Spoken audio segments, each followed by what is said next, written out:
ராமச்சந்திரர் வந்து ரொம்ப தனித்தன்மை வாய்ந்தது.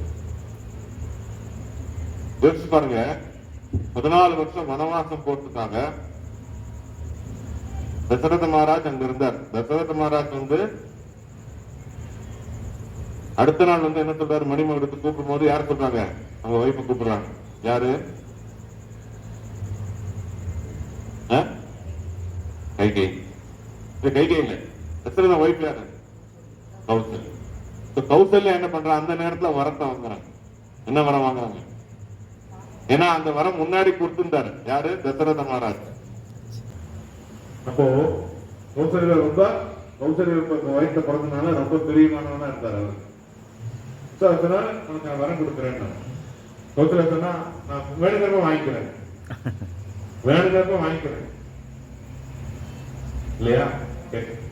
தேவைப்படும்போது நம்ம உடனே நம்ம கேட்டோம்னா அவங்க என்ன கேட்கவும் தெரியும், எப்படி கால்குலேட் பாருங்க.